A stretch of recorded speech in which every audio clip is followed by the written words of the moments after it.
היי, שלום לכולם, כאן איציק מ-GBH, ובסרטון הזה אני אסביר כיצד לעבוד עם האפליקציה של המערכת איתור. בכניסה לאפליקציה, הכניסו את השם משתמש והסיסמה שקיבלתם מיד לאחר ההתקנה.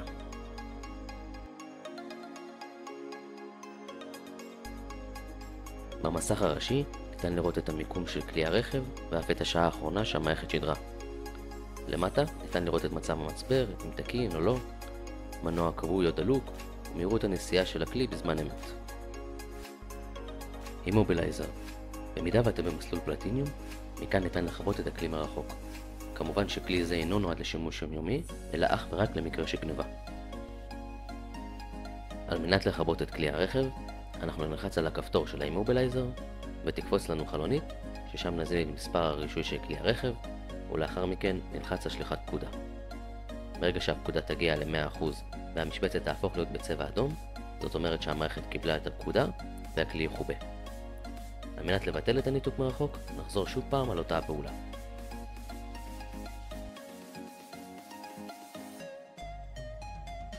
על גבי המפה עצמה, נוכל לראות את המיקום המדויק של כלי הרכב. כשהעיגול מסביב לאייקון בצבע אפור, זה אומר שהכלי כבוי, כשהוא בצבע כחול, זה אומר שהוא מונע או שהסוויץ' פתוח, כשהוא בצבע צהוב, זה אומר שהכלי בנסיעה. על ידי לחיצה על הכפתור השמאלי למטה, ייפתח לנו התפריט. פרופיל אישי. כאן בעצם נמצאים כל הפרטים האישיים שלכם ושל כלי הרכב. ניתן להוסיף במחשבון הוצאות על מה וכמה הוצאתם, אם זה טיפולים, החלפת צמיגים וכו'. כמו כן ניתן אפילו להוסיף צילום של הרישיונות והפיתוח, אם אתם כאלה שאוהבים שהכל אצלם מסודר. סופר שימושי, סופר נוח.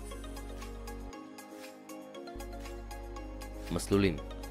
במידה ואתם רוצים להוציא דוח היסטוריה ונסיעות, תיכנסו למסלולים ותבחרו מתאריך עד לתאריך מסוים, וכן משעה עד שעה, ותלחצו על אישור. הוא כבר ייצור לכם דוח מסודר של כל הנסיעות וההתראות מהתאריכים והשעות שבחרתם.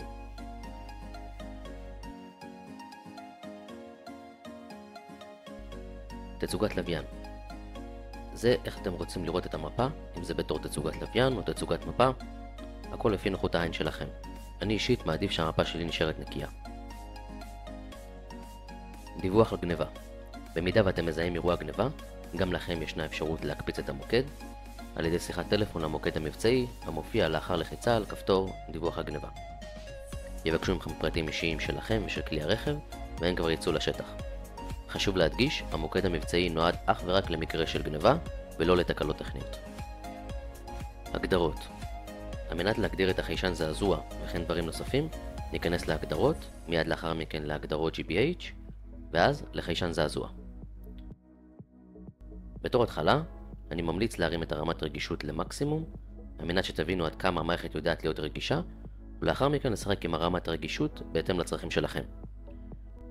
חשוב שהסוויץ' יהיה דלוק בזמן שינוי הרמת רגישות, על מנת שהפקודה תיכנס לתוקף. כמובן שאפשר לבחור את צלילת התראה שתתקבל בזמן התראה של חשד גניבה.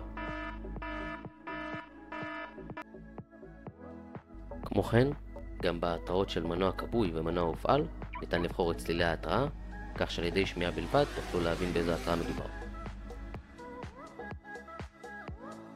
שאר ההגדרות כבר מופעלות בצורה אוטומטית, כך שאין צורך להתעסק בזה יותר מדי. מצב מוסך. במידה ואתם מכניסים את כלי הרכב למוסך, ואתם לא רוצים לקבל מלא התראות מהמערכת, כי כל רגע מתעסקים בו או מזיזים אותו, או שאתם נמצאים בשטח או במסלול, ולא מעוניינים שהמוקד המבצעי יתקשר אליכם סתם, תיכנסו למצב מוסך, ותבחרו את הזמן שתרצו שהמערכת תהיה במצב מוסך. הזינו את הסיסמה שלכם, ולאחר מכן לחצו על הלחצן של הפעלת מצב מוסך. כמו בחיישן זעזוע, גם כאן חשוב שהסוויץ' יהיה דלוק בזמן שליחת הפקודה, על מנת שהמצב מוסך ייכנס לתוקף. לאחר סיום הזמן שהגדרתם, המערכת תחזור חזרה לעבוד בצורה אוטומטית. במידה ואתם מעוניינים לבטל את המצב מוסך לפני, תוכלו לעשות זאת על ידי לחיצה על ביטול מצב מוסך. התראות.